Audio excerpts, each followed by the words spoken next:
রাহিম ওসমানীনগর উপজেলার নবগঠিত press club উদ্বোধন উপলক্ষে আজকের অনুষ্ঠানে সম্মানিত সভাপতি, প্রেস ক্লাবের অন্যান্য সদস্যবৃন্দ এবং আমন্ত্রিত অতিথিবৃন্দ, আমি সংক্ষিপ্ত আকারে শুরু করলাম যেহেতু অনেক সময় হয়ে গেছে।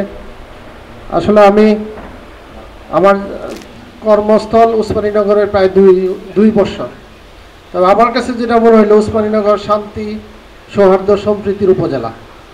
আমি অনেক উপজেলা জেলায় কাজ করার সুযোগ হয়েছে। এই যে দেশের একটা প্রেক্ষাপট কয়দিন আগে আপনারা জানেন চেঞ্জ হইল, দেশের কত জায়গায় মারামারি, ভ্যান্ডালিজম, কত কিছু হইল, কিন্তু উসমানীনগর দেখলাম যে আসলে মানুষের মধ্যে, সব দলের মধ্যে, মানুষের মধ্যে তো আসল দলের মধ্যে একটা সম্প্রীতির জায়গা। এখানে এরকম কিছু হয় নাই। তো এখানে কাজ করতে পেরে আমি নিজেকে ধন্য মনে করছি এবং আমিও নিরাপদ ছিলাম, আমরাও নিরাপদ ছিলাম। এমন একটা নিরাপদ জায়গায় কাজ করতে পেরে আমি নিজেকে ধন্য মনে করছি। আর দেখেন, দেশের আমার অনেকে বলে যে ছাত্র জনতার বৈষম্যে দ্বিতীয় স্বাধীনতা পেয়েছে। অনেক সাংবাদিক দেখেন, বড় বড় সাংবাদিক পালায় বেড়াইতেছে, সীমান্তে পাড়ি দিবে।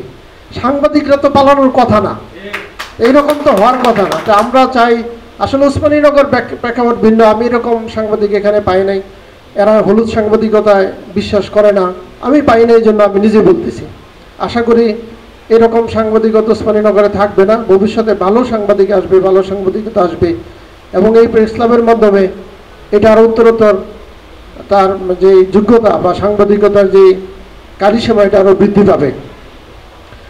দেখেন, 5ই আগস্টের আগে এই যে সাংবাদিকরা নিজের মতামত প্রকাশ করতে পারতো না। যা কিছু হয়েছে মানে সব অনলাইনে, ইনফরমেশন ইজ পাওয়ার। এখন সামাজিক যোগাযোগ মাধ্যম অনেক শক্তিশালী। কাগজে কলমে আপনারা যদি কাগজে কলমে না লিখতে পারলেও সাংবাদিকতা যে প্রেস ক্লাব মানে অনলাইনের মাধ্যমে সব কিছু চলে আসছে, যে আন্দোলন, ছাত্রবন্ধু, বৈষম্য, এভরিথিং। মানুষ কিন্তু তখন পেপার পড়তো না, যে পেপারেতে অ্যাকচুয়াল নিউজ আসতো না।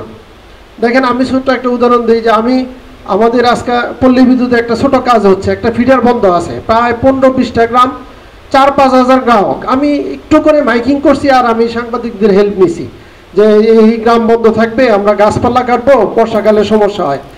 আপনারা বিশ্বাস করবেন, মানুষ এত ইনফরমেশনটা এত সুন্দর করে পাইছে যে একটা গ্রাহক আমাকে ফোন দেয় না এখন পর্যন্ত। সেই 6 ঘন্টা 7 ঘন্টা ধরে বিদ্যুৎ বন্ধ আছে। মাইকিং তো এখন কে শুনে? মাইকিং কত কিছু মাইকিং হয়, মানুষ ওষুধ বিক্রি করে, এই বিক্রি করে, সেই বিক্রি করে। মাইকিং মানুষ এখন আসলে একটা পুরাতন ধ্যান ধারণা। যদি আমিও কিছু কিন্তু কইছি যে এটা সম্ভব হয়েছে শুধু সাংবাদিকতার এই যে সামাজিক যোগাযোগ মাধ্যমে শেয়ারিংয়ের কারণে বা ইনফরমেশনটা প্রচারের কারণে। আমি ধন্য ওদের কাছে। আপনারা এইভাবে আমাদেরকে পল্লী বিদ্যুৎ বলেন, বিভিন্ন সরকারি অফিসকে হেল্প করবেন। আমাদের কোনো ভুল ত্রুটি থাকলে সেটা আমাদের ধরিয়ে দিবেন, আমরা যাতে মানুষের ভালো সার্ভিস দিতে পারি সেই সহযোগিতাটা আপনাদের কাছ থেকে কামনা করছি। এবং আপনাদের আমাকে এই জায়গায় দাওয়াত দেওয়ার জন্য ধন্যবাদ জানিয়ে আমি আমার সংক্ষিপ্ত বক্তব্য শেষ করছি। খোদা হাফেজ।